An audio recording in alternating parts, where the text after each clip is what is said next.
Pode? Então, tá. Então, o tema de hoje, né? Nós vamos conversar sobre agentes teratogênicos. E assim como na comunicação entre as pessoas, né? É tão importante estar atento ao que se fala. É muito importante em saúde, em doença, né? Conhecer a origem das palavras. E teratógeno é uma palavra que tem uma origem grega, aonde teratos significa monstro, gen significa produzindo, e o O do final é uma palavra grega que tem o significado de agente. Então, se fizermos uma tradução, né, não literária de teratógeno, podemos dizer que ele é um agente produzindo um monstro. E de onde surge essa palavra monstro na doença? Esse é o livro, né, de História dos Animais, escrito por Aristóteles, na realidade é uma obra, né, e aí tem à esquerda aí o original desse livro, né? Aristóteles estudando a semelhança que existia entre progenitores e prole, né, entre pais e filhos. Ele comenta nesse livro que em algumas situações os filhos nasciam com uma aparência tão distante da aparência humana que mais pareciam com monstros.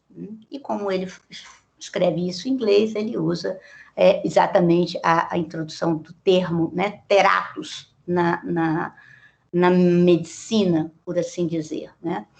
E ele considerava, né, ele considera no livro que essas diferenças, né, ou que ele chamava de dessemelhanças, elas eram indícios de que a natureza tinha sofrido um desvio, né? Eu acho essa história muito interessante. E quando nós olhamos a palavra monstro, né, nos dicionários mais recentes, nós vemos que quando o Aulete, no século XIX, uma versão dele do século XIX, ele descreve o que é um monstro, ele descreve que monstro é tudo o que é contra a ordem regular da natureza. Ou seja, ele traz para o dicionário muito desse conceito de desvio que Aristóteles falava lá no século XII, né? E que em fisiologia, o termo monstro significava um animal que no todo ou em algumas das suas partes se afasta da estrutura ou da conformação natureza da sua espécie ou sexo, e cujo estudo pertence à teratologia. Várias palavras, né, com o avançar do tempo, elas foram revistas, né, do ponto de vista do seu significado, e a edição atual do mesmo Aulete, né, ele retira muito dessa conotação pejorativa. Então, ele diz que monstro significa ser de conformação anormal, cujo estudo pertence à teratologia. Então, é muito interessante quando a gente olha esse significado. Então, o que é hoje considerado um teratógeno? Um teratógeno é qualquer agente que, atuando diretamente durante o desenvolvimento embrionário ou fetal, pode produzir uma alteração permanente na forma ou na função. Alguns grupos de teratologia, eles preferem separar a teratogênese dos efeitos fetotóxicos. Eles consideram que o efeito teratogênico deveria ser apenas restrito às alterações na forma, e que alterações na função deveria ser utilizado com outros termos. Mas a maioria dos grupos considera que você deva utilizar o termo tanto pela alteração da forma quanto para alteração da função. Como é que esse agente vai atuar sobre o desenvolvimento embrionário ou fetal? Nós temos que lembrar que, embora o útero, né, ele tenha como papel essencial dar abrigo, nutrição e proteção ao feto, em desenvolvimento, né, embrião e feto em desenvolvimento, ele não é capaz de fazer essa função de forma absoluta. Então, por meio da placenta, né, principalmente por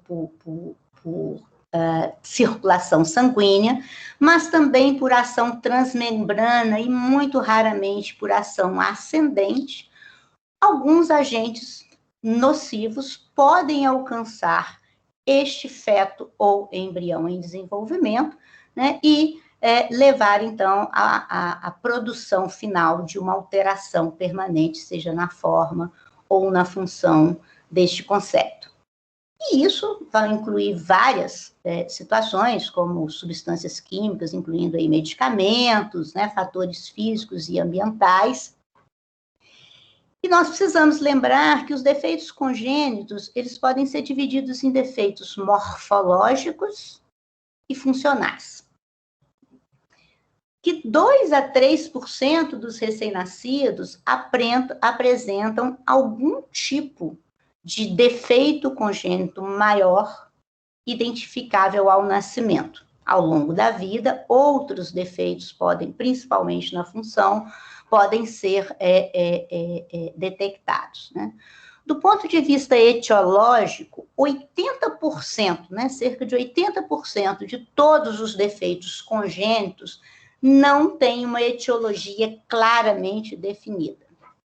E dos 20% que têm uma etiologia claramente definida, 95% dos casos a etiologia vai ser genética.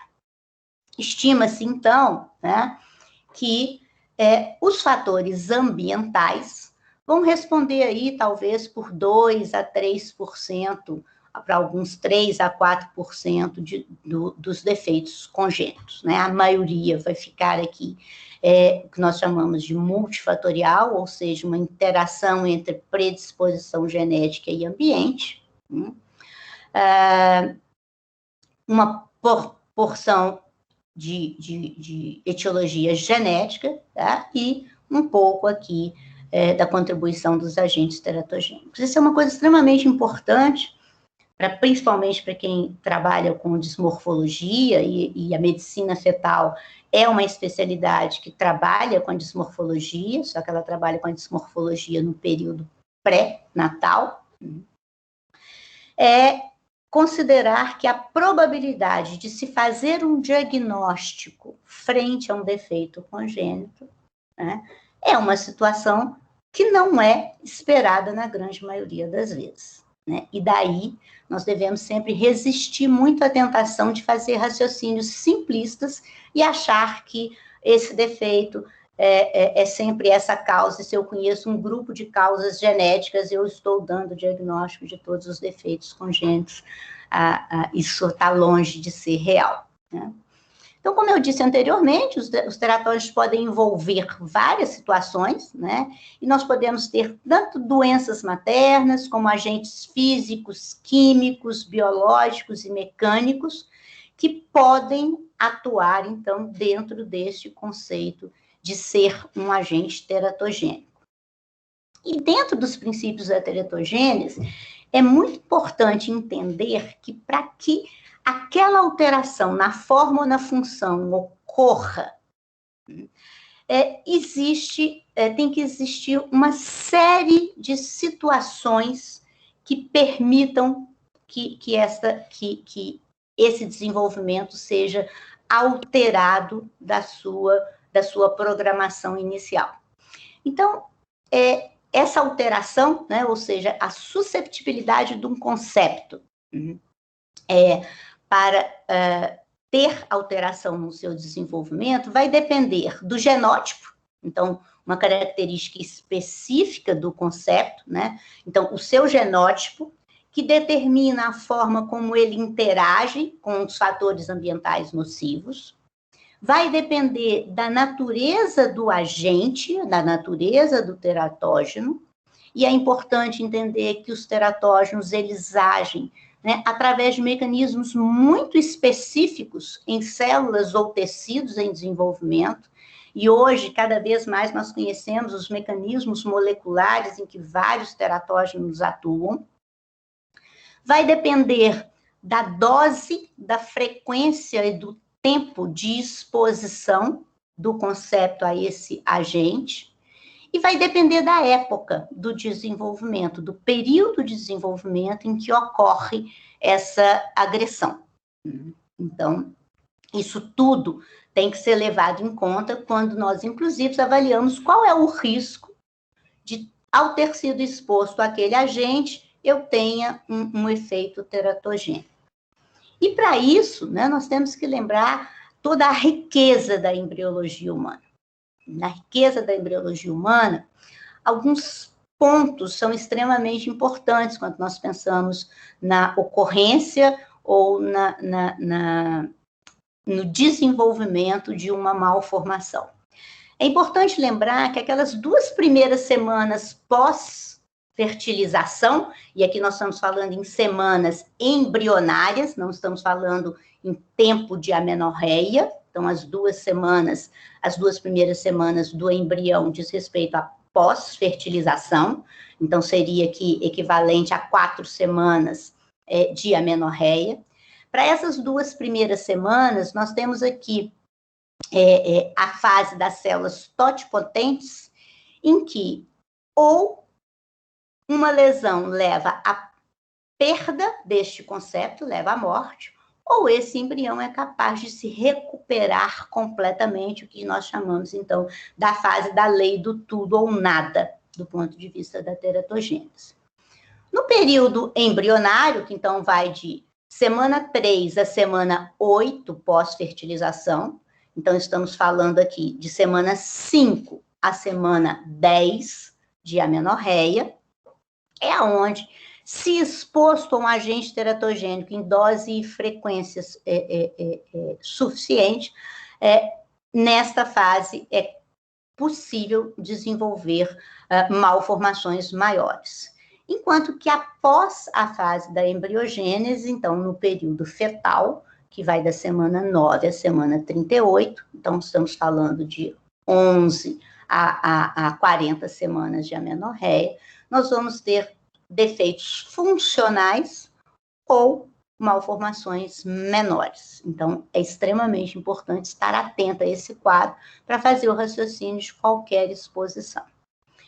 Então, o que acontece se aquele embrião, o feto, é exposto a um efeito tóxico? Então, nós comentamos lá, pode ter um efeito reversível e o nascimento de um recém-nascido absolutamente normal, se a agressão tiver sido naquelas 2 primeiras semanas de vida do embrião, nas primeiras 4 semanas de amenorreia. Se fora desse período, nós podemos ter um efeito irreversível, que pode ser incompatível com a vida, levando à perda dessa gestação, ou pode ser compatível com a vida, levando, então, a alterações funcionais ou alterações morfológicas. E essas alterações morfológicas, elas podem ser tanto alteração, diminuição do desenvolvimento, quanto o efeito teratogênico propriamente dito, ou seja, a indução de malformações maiores. E aí, o que nós temos como agentes teratogênicos mais conhecidos? Sem dúvida nenhuma, um dos melhores modelos que nós temos de teratógeno é o efeito da radiação ionizante, que pode produzir toda uma gama de alterações, tanto morfológicas quanto funcionais, incluindo a morte fetal. Então, nós podemos ter um comprometimento de crescimento, nós podemos ter anormalidades somáticas, lembrando que as anormalidades somáticas, elas vão alterar a qualidade de vida desse indivíduo. Nós podemos ter a indução de mutações ou fragmentação cromossômicas, o que determinam que a prole seguinte deste indivíduo também vai sofrer a consequência da exposição a esse agente teratogênico, a radiação. E podemos ter o desenvolvimento também de neoplasias malignas de malignidade. O que é importante lembrar em relação à radiação é que existe uma relação dose dependente, como nós comentamos, isso existe para todo teratógeno. E no que diz respeito à radiação, doses que excedem 10 rádios, e quando é possível fazer o cálculo de qual foi a exposição embrionária à radiação, né? Doses que superam 10 rádios, elas podem ser letais se a exposição for ali nas primeiras semanas pós-fertilização. Então, ela pode levar à morte. Então, se eu estou naquela fase do tudo ou nada e o embrião está ali bonitinho, é porque ele não foi lesado ou ele se recuperou completamente.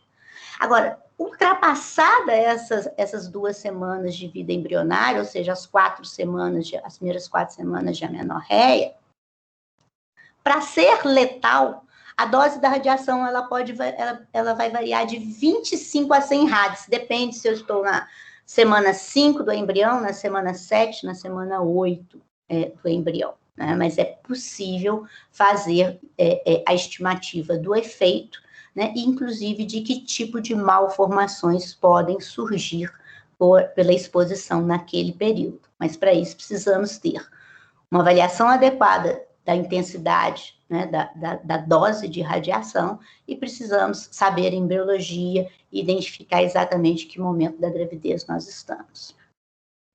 Hipertermia, né, é uma coisa muito interessante em teratogênese, porque existem vários estudos que sugerem que a hipertermia tenha uma possível associação com dano fetal, né? E daí a preocupação de que toda hipertermia na gravidez deve desencadear 2 ações imediatas na assistência obstétrica. Uma é o controle da hipertermia, ou seja, fazer intervenções que levem essa mulher a ficar com sua temperatura corporal normal, então usar antitérmicos.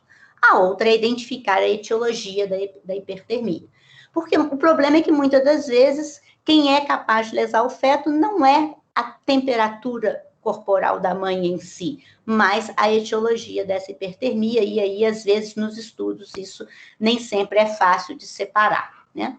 Mas eu listei aqui, né? Então, peguei ali desde a década de 1970 até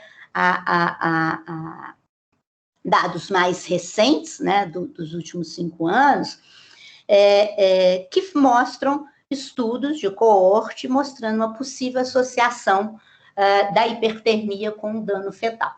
E esse estudo aqui, de Moretti, em 2005, é uma meta-análise muito bonita e que reafirma essa possível associação.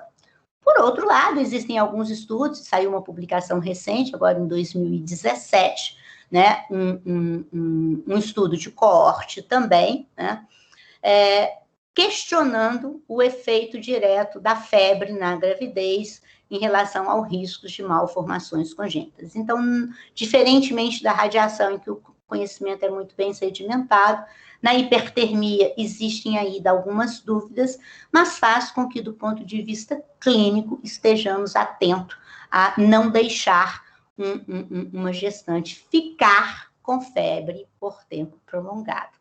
Buscar a etiologia e tratar essa febre é extremamente importante. As infecções são modelos também muito clássicos, né? E dos clássicos, a rubéola é também um modelo muito utilizado, né, no estudo da teratologia, mas nós sabemos que várias infecções, dependendo do momento na gravidez em que ela ocorre, ela pode também fazer todo esse espectro de teratogênese, incluindo determinar a perda fetal. Alterações morfológicas, mas também alterações funcionais. E aí temos sífilis, temos rubéola, temos toxoplasmose, citomegalovírus, que é uma situação importante, porque tanto na prima infecção quanto na reinfecção, o citomegalovírus é capaz de ter ação teratogênica. Então, diferente do que podemos fazer estimativa de risco na gravidez, aquela mulher que é imune à rubéola, imune à toxoplasmose, ela não vai ter, né, efeitos de reinfecção de toxoplasmose e rubéola, efeitos fetais. No citomegalovírus isso não acontece.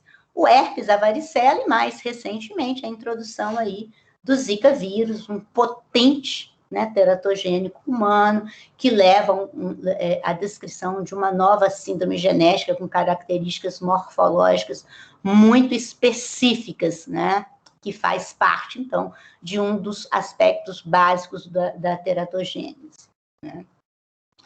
O álcool, né, sabemos que o álcool, ele também é lesivo para o feto, não existe uma dose considerada segura de álcool para a gestação, porque, como eu disse, uma característica extremamente importante na susceptibilidade é o genótipo do concepto. Então, como é que ele responde? Então, você pode ter um embrião e um feto que responde de forma maior a uma quantidade pequena e um que tem responde de uma forma menos lesiva a uma dose maior. Então, para álcool, o único conceito que é consensual na literatura é não há dose segura para ingestão de álcool na gravidez. Em relação aos efeitos da síndrome alcoólica fetal, que vai estar mais relacionada aí à ingesta mais regular e em grande intensidade de álcool, né? Nós vamos ter uma criança que apresenta, um feto que apresenta uma restrição de crescimento uterino, que pode apresentar defeitos cardíacos já identificáveis no período fetal, né? Então, comunicação intraventricular, interatrial, tetralogia de Fallot, coartação de aorta, microcefalia, né? Defeito de tubo neural, algumas anomalias renais, mas uma série de alterações da síndrome alcoólica fetal, elas vão ser perceptíveis apenas no exame pós-natal, porque diz respeito a alterações menores, e só um exame detalhado dessa criança vai permitir que a gente veja, por exemplo, a ausência do filtro, ou um filtro muito fino, né? A hipoplasia de lábio superior, uma fenda palpebral curta, uma base de nariz alargada, uma sinostose radioulnar, e as características funcionais, né? Deficiência intelectual, hiperatividade, irritabilidade, que obviamente vão ser características só identificáveis no período pós-natal. Mas nós temos o que nós chamamos de espectro do álcool fetal, né? Que pode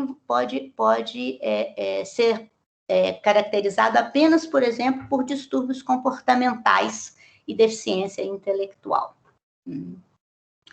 Das doenças maternas, né, as mais importantes são o diabetes prévio à gestação, basicamente o diabetes tipo 1, né, o diabetes tipo 2, ele pode ter um efeito teratogênico mais de desenvolvimento de uma hipertrofia miocárdica que vai ao longo da vida dessa criança, poder complicar com uma miocardiopatia dilatada, mas o mais comum é o diabetes tipo 1, né, que tem aí a sua anomalia mais patognomônica, né, a sirinomielia, mas que é extremamente rara, mas vou lembrar aí defeitos renais, defeitos de tubo neural, cardiopatias, né.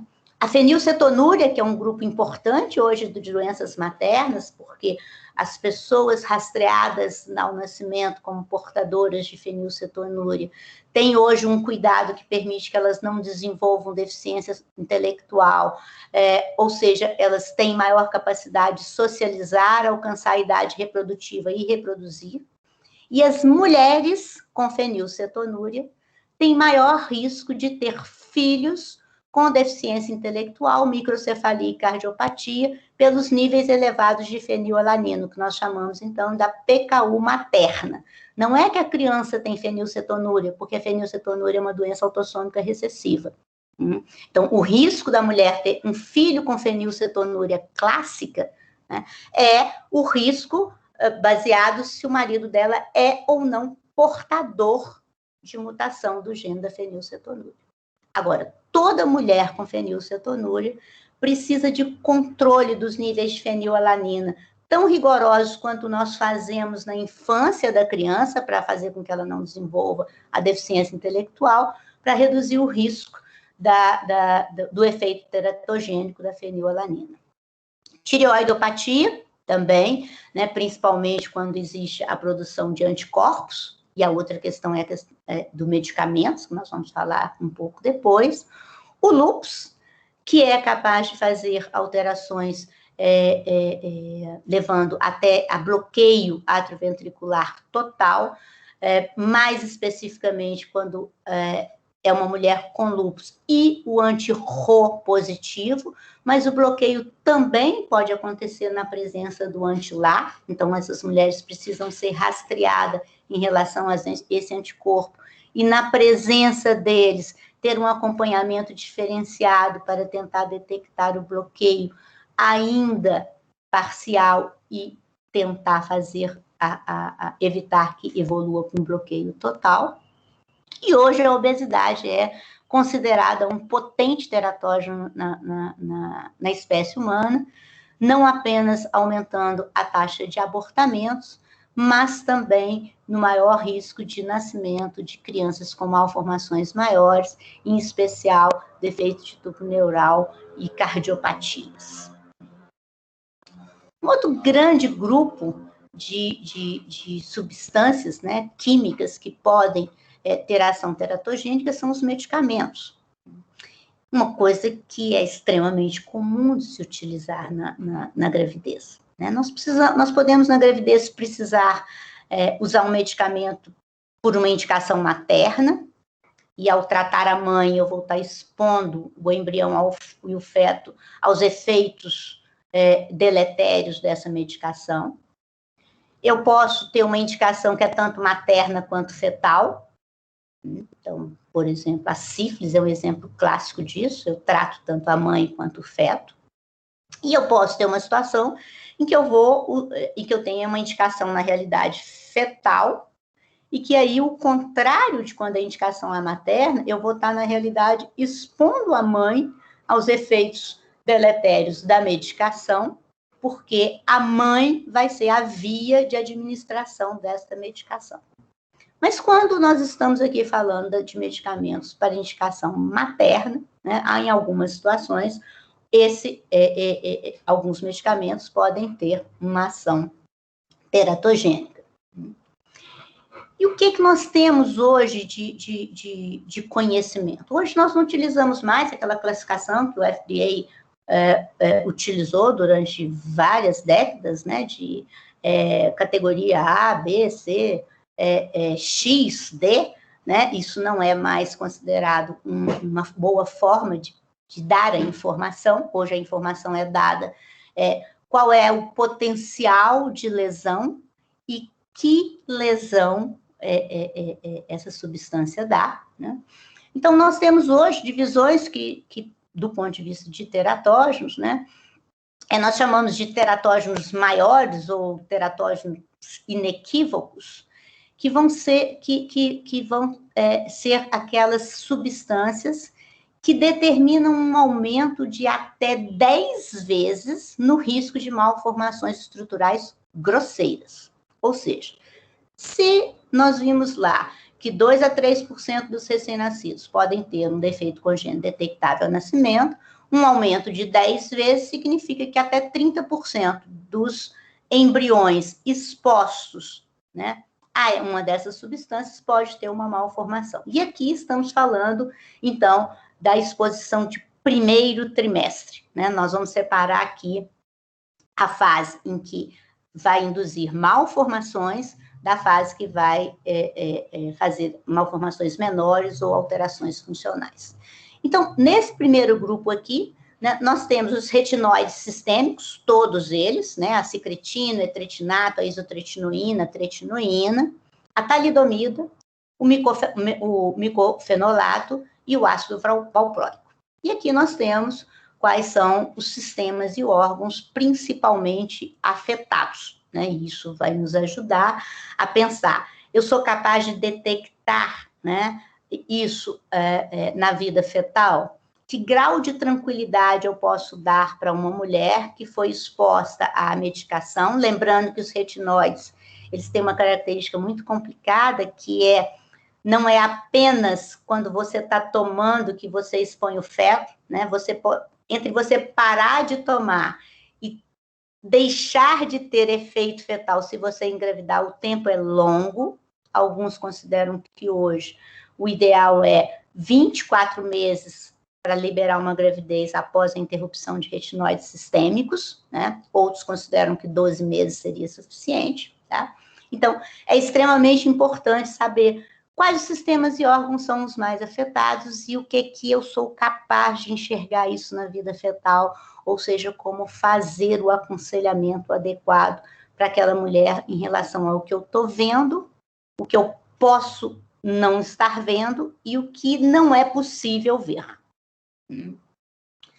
Nós temos então aqui, né, só lembrando o ácido retinóico, que eu disse que tem uma característica muito especial pela questão de não é se eu estiver tomando durante a gravidez, é há quanto tempo eu parei, é tão importante quanto se eu estou tomando, né? Então aqui a descrição mais detalhada de cada uma das alterações que fazem parte da endopratia do ácido retinóico, né? Então, a microtia e anotia bilateral, a estenose de conduto auditivo externo, micrognatina, fenda palatina. Não vou ficar lendo tudo isso aqui, né? Que tem nos livros textos de teratologia, de obstetrícia, de morfologia fetal, né? E é preciso estudá-los e fazer a busca diagnóstica no período pré-natal daquilo que é possível enxergar, né? Porque, por exemplo, uma microdisnesia cerebelar que leva a alterações extremamente importantes, dificilmente vão ser detectadas por meio da ultrassonografia. A talidomida, né? Então, como eu comentei, radiação é uma substância química, física, desculpa, que tem um modelo de teratogênese muito bem estabelecido.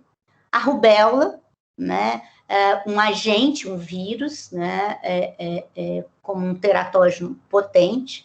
E a talidomida é um modelo, né, de medicamento mais bem estudado na teratologia humana e que leva a graves defeitos de redução de membros, também defeitos de orelha, defeitos cardíacos, anomalias renais, mas também a alterações aí levando a alterações da musculatura intestinal, principalmente representada por atresia do adenal, né? Nós temos um outro grupo, que é um número maior de substâncias, que nós chamamos de teratógenos comprovados, mas em que o seu efeito não é tão grave quanto os anteriormente comentados, né? São substâncias que podem aumentar em até 3 vezes o risco de malformações estruturais grosseiras. Então, fazendo aquele mesmo raciocínio, significa que 10% dos embriões e do início ali, né, da vida fetal, de exposição no primeiro trimestre, podem desenvolver malformações maiores. E aí nós temos o grupo, os androgênios, temos a carbamazepina, então veja que o ácido valproico está lá, né, com um potencial lesivo muito maior do que a carbamazepina. Na realidade, a gente não tem nenhum anticonvulsivante não teratogênico, a gente tem uns mais ou menos teratogênicos. Isso aqui tudo, gente, considerando monoterapia, tá? Porque quando existe politerapia, não é a soma do risco. Então, por exemplo, se ela toma fenobarbital mais carbamazepina, não é igual a somar o risco da carbamazepina com fenobarbital. A potencialização é muito maior do que a soma, e isso tem que ser levado em conta. Então, esses riscos aqui, pensando sempre em monoterapia. Então, os derivados cumarínicos, ciclofosfamida, metotrexate, misoprostol, né, que é um problema dado ser uma substância que é utilizada para interrupções voluntárias da gravidez, né, num país que tem uma legislação restritiva como a nossa, então nós vamos ter gravidezes expostas ao misoprostol, a penicilinamina, né, o fenobarbital, como comentei, a fenitoína, topiramato, então vejam que os anticonvulsivantes, né, eles todos podem ter uma ação teratogênica o ácido valproico muito mais lesivo do que os outros. A vitamina A, que em doses superiores a 25 mil unidades por dia, vai acabar tendo efeitos, indução de defeitos igual dos retinóides. Então, nós temos que tomar muito cuidado com polivitamínicos na gravidez, porque muitas das vezes a gente prescreve sem olhar quanto de vitamina A cada traja tem. E nós temos apresentações em que uma cápsula tem 10 mil unidades de vitamina A por dia. Então, se você for fazer uso necessário, por exemplo, para alcançar a dose terapêutica do sulfato ferroso, você ultrapassa o nível de segurança da vitamina A. Né? E os citostáticos, e mais uma vez aqui, os tipos de lesão, né? Lembrando que vários deles não têm um espectro.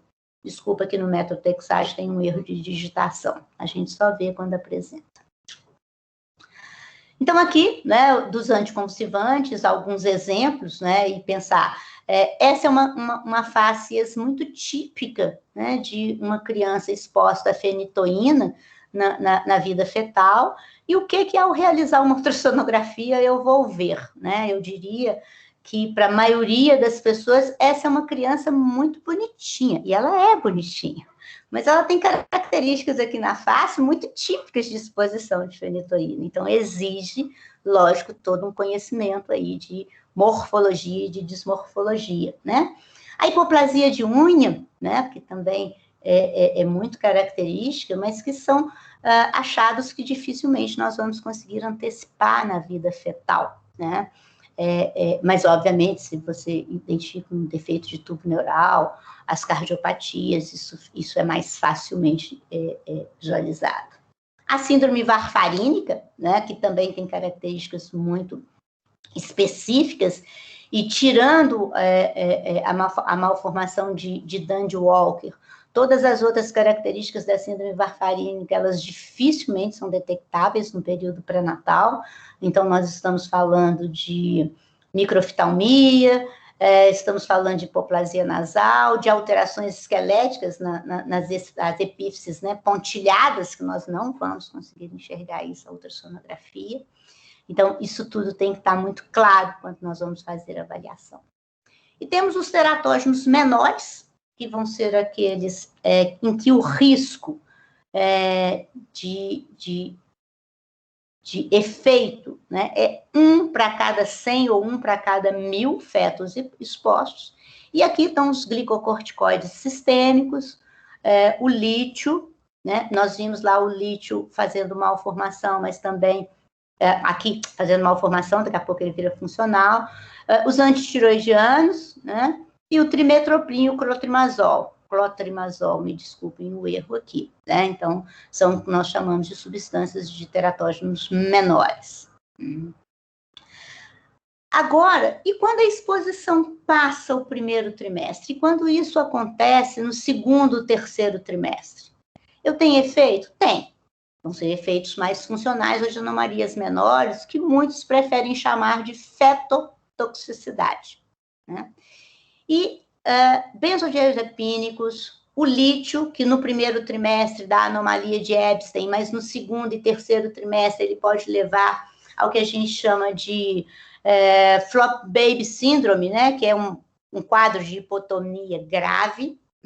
Os opioides e os narcóticos, praticamente todas as medicações psiquiátricas, levando aí a problema de síndrome de adaptação, mas quando ela é do grupo de inibidores seletivos de recaptação de serotonina, o risco de sintomas serotoninérgicos nessas crianças. O ácido valproico, que a gente viu lá no primeiro trimestre, que ele é um potente indutor de malformação maior, mas se usado no segundo e no terceiro trimestre, ele também leva a distúrbio funcional do sistema nervoso central e potencialmente alteração do QI. Vamos ter aí os inibidores da enzima de conversão de angiotensina e os bloqueadores de receptores de angiotensina, que por levar a hipotensão fetal, a indução de oligohidrâmio pode levar à indução de uma displasia renal, e por causa desse oligohidrâmio, contraturas articulares, hipoplasias de crânio. os aminoglicosídeos, né, com alteração tanto de orelha interna quanto de rins, a miodarona, os androgênios que nós vimos lá, que são teratogênicos no primeiro trimestre, mas se usados no segundo e no terceiro trimestre, também vão levar aqui a alteração da genitália. Então, temos que lembrar todo aquele espectro do desenvolvimento de cada órgão, de cada tecido, né? A azatioprina, os derivados cumarínicos, que vão fazer malformação no primeiro trimestre. Mas se eu utilizar no segundo e no terceiro trimestre, eu posso ter indução de hemorragia intracerebral, e isso levar à disfunção do feto. Vamos ter isso com ergotamina, com iodo radioativo, tetraciclina, né, que foi sempre um exemplo, é um antibiótico que a gente não usa muito, mas antigamente, né, era muito utilizado, e aí toda uma alteração da decídua dentária. Todos os antitiroidianos, que podem levar ao hipotiroidismo, então a importância de controlar qual a dose necessária para tratar a mãe e fazer o acompanhamento fetal, e os agentes citostáticos, né? Sabemos dessas dificuldades, né? Então, quando nós falamos em teratogênico, quando nós falamos em defeito congênito, quando nós falamos em genética, né? Eu acho que o maior aprendizado, né, que a genética traz para todos nós, né, é de que precisamos ter cautela em tudo que enxergamos e pensamos do ponto de vista diagnóstico.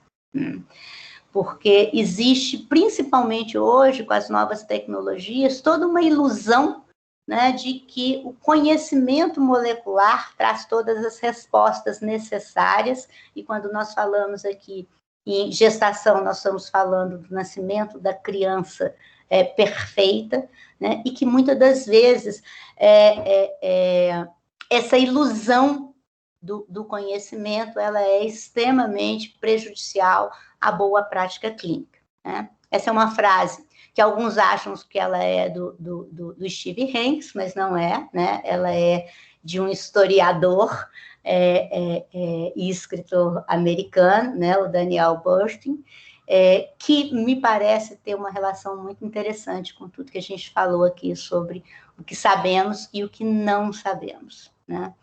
E isso vale para qualquer prescrição na gravidez, né? Então, fazer uma avaliação extremamente cuidadosa dos riscos e dos benefícios e não ter, né, a menor dificuldade em buscar o livro para se informar se aquilo é possível, se aquilo é necessário, quais alternativas a gente tem, tá?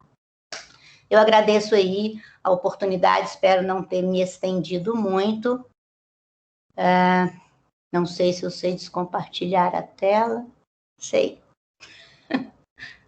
Descompartilhou, né?